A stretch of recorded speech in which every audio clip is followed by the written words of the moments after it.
Voilà un enjeu sociétal de première importance, mais à la base, il y a de l'argent et ça passe, vous le disiez tout à l'heure aussi dans les rapports, par le logement, Benjamin. Oui, car la meilleure façon de conserver aux personnes âgées leur chance de conserver leur autonomie, eh bien, c'est d'adapter leur logement, leur domicile. Ça passe par des équipements tout simples, parfois. C'est des barres d'appui, des baignoires adaptées, des chemins lumineux au sol. Or, dans ce domaine, vous allez le voir, la France accuse un sérieux retard. 6% seulement des logements sont adaptés en France. Au Danemark, c'est le double. Et aux Pays-Bas, c'est presque 3 fois plus. Vous l'avez compris, Jean-Pierre, il y a un sacré retard. Alors, comment faire pour adapter son logement, pour y garder le plus longtemps possible les personnes âgées dépendantes? Combien ça coûte aussi dans le Val-de-Marne? Élément de réponse avec Laurent Delsol et Olivier Stambard.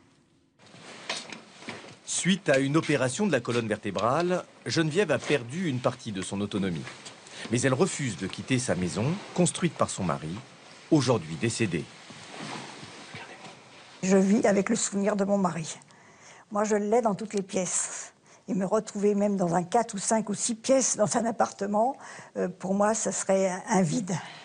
Mais cette décision a un prix, aménager la maison. Dans son projet, Geneviève a été aidée du début jusqu'à la fin par une ergothérapeute. Perrine vérifie si tout a bien été installé. Attrapez la barre, là? Oui, c'est D'accord, bon. donc c'est impeccable, là, la hauteur, ça vous va? C'est parfait. Cette professionnelle de la santé commence son travail par un bilan. On fait vraiment le point sur ses problèmes de santé, son entourage familial, professionnel. Et on fait également le tour de la maison complet. Et c'est à ce moment-là, justement, qu'on va diagnostiquer la maison. Facture finale pour aménager la salle de bain, les toilettes, une main courante et un volet électrique, 10 000 €. J'avais pas de moyens de faire des travaux comme ça. Mais l'association Pacte l'a aidé à trouver des financements. Ça coûtait 10 000 €. Et au départ, je devais payer 1 600 €.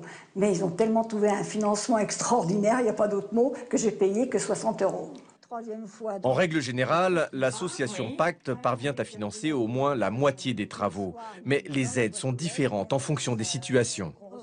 Pour un locataire du parc public, il existe beaucoup moins de financement à l'heure actuelle que pour les propriétaires occupants ou les locataires privés. Et en tant que propriétaire avec peu de revenus, Geneviève bénéficie des meilleures aides, ce qui va lui permettre d'installer prochainement une porte de garage automatique. Pas la force en fait de tirer sur la... Eh oui, l'argent, d'abord l'argent. Comment faire pour bénéficier des aides qui existent, Alors, Benjamin? malheureusement, Jean-Pierre, aujourd'hui en France, c'est un petit peu le mal qui. Il n'y a pas vraiment de guichet unique. Les aides, pourtant, elles existent. Faut-il encore pouvoir les trouver? Alors, le mieux, eh bien, c'est de s'adresser au pacte dont parlait Laurent Delsol dans son sujet.